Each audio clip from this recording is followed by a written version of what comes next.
Okay, it's recording now.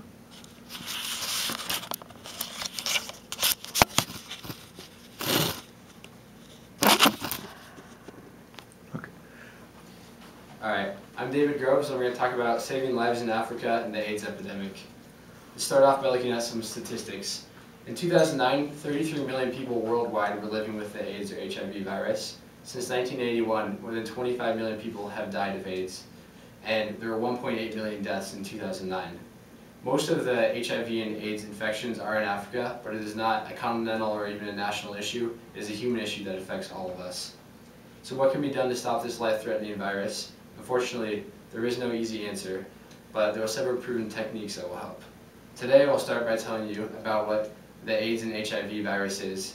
Then I will talk about the ABC program that was used in Uganda to help stop the spread of AIDS and HIV there. And finally I'll conclude with what we can do to take a stand on these issues. So before we understand how to stop it, we must first understand what the virus is.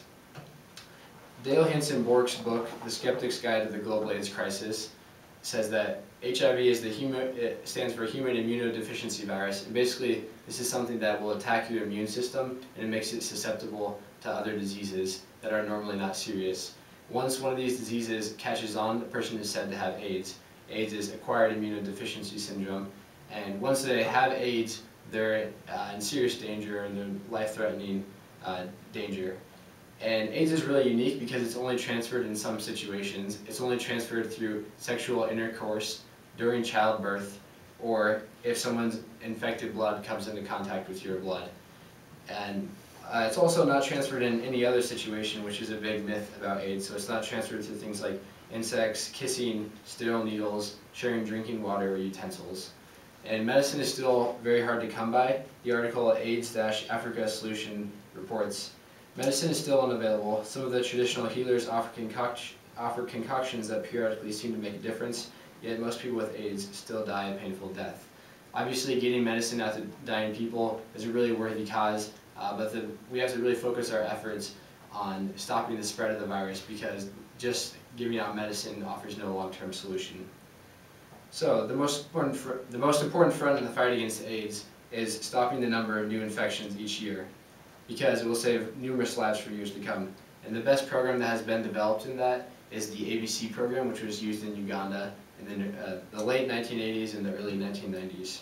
ABC program, which stands for Abstain, Be Faithful, and Use a Condom as a Last Resort, was really effective in the country. Andrew Tishijin quoted the head of Uganda's National AIDS Prevention Committee as saying this about the program. The plan advocates telling men and women to keep sex sacred, to save sex for marriage, and then remain faithful as telling them to love one another deeply with their whole hearts. Most HIV infections in Africa are spread by sex outside of marriage, casual sex, and infidelity. The solution is faithful love. So this sounds like a good idea, but it really is backed by statistics in the country of Uganda. Helen Epstein's book, The Invisible Cure, The West and the Fight Against AIDS, gives a good history of the Uganda AIDS crisis and the big turnaround that they had. So in 1987, almost 1 in 4 adults in Uganda had HIV, and the ABC program emerged from the president because he saw that the country was really in crisis. The entire country really became involved in the fight against AIDS. Hundreds of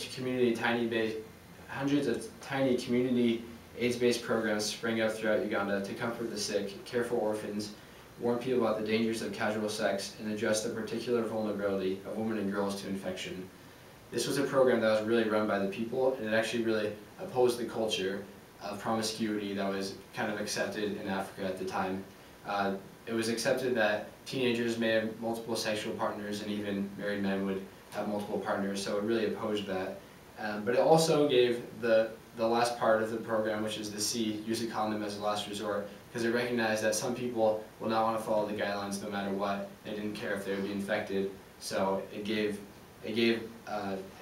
said it was better for those people to use a condom and not get infected than for them to get the virus. Of the transformation, Epstein writes, in 1995, the Uganda Health Ministry reported that the HIV rate in Uganda had been falling steadily for several years. So we can take a look at these two graphs here. This first one comes from the International Studies Department of the Nazareth College, and you can see that HIV rate really peaks right there in the middle in about 1989, and then it starts to steadily fall until 2001. It's about 8%. And then the second one comes from the World Bank, and this actually just shows the life expectancy of people in Uganda. And again, that life expectancy really begins to fall, and it hits its bottom around 1995 when a lot of people were dying of the virus. And then in the year 2000, it begins to rise again. And these really kind of show the effectiveness of the program. But there was one problem with that, because a lot of people wondered what caused this transformation. There was very little international involvement during the time that Uganda saw this transformation. So there was a lot of experts that theorized about what it was. One of the big theories they had was that HIV had hit its peak, so it just began to fall naturally. But this actually wasn't true, because in surrounding countries who had very similar HIV rates and cultures, HIV never peaked, it just continued to go up or stayed high. The second myth was that it was just increased condom use that had actually caused HIV rates to fall. But this actually was untrue as well, because in similar countries like Botswana and South Africa, they had actually, the number one goal in the fight against AIDS for them was increased condom use, and condom use had gone way up. However, the HIV rate continued to rise in the country. So that showed that really it was due to the ABC program, which emphasized abstinence as well as faithfulness. Rand L. Stoneburner and Daniel Lobier from ScienceMag.org reported that there was a 60% decrease in casual sex in Uganda, which was kind of evidence that it really was due to this faithfulness campaign. Alright, yep.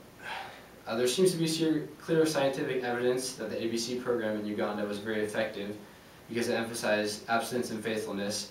This brings us to the question, what can we do to join in the fight against AIDS and HIV?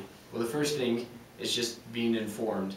Being informed about the issue and telling others is a great way that we can kind of spread our opinion and we can talk about what was most effective in the country, and that can help to bring about policy within our own country to help them. Also, we can donate, but the caveat with that is that we have to donate very carefully, because some of the programs are promoting just mass distribution of condoms or things like that.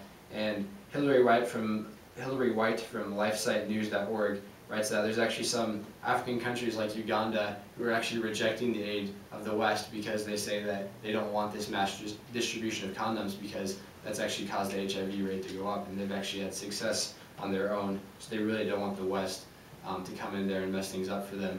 So donate, but make sure the programs that you're donating to really have the right goals in mind, and do a little bit of research about that. And finally, what we can do is volunteer. If you have the chance to go on a trip, I would definitely encourage that. I had the chance to do it when I was a junior in high school, and it was a very rewarding experience.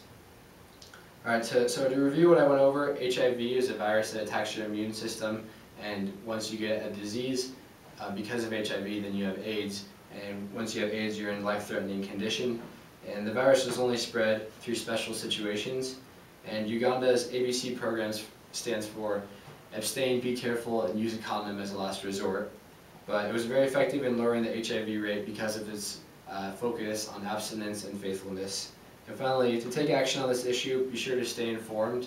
Also, donate to programs that you've done some research on. And finally, volunteer if you have the opportunity. Thank you.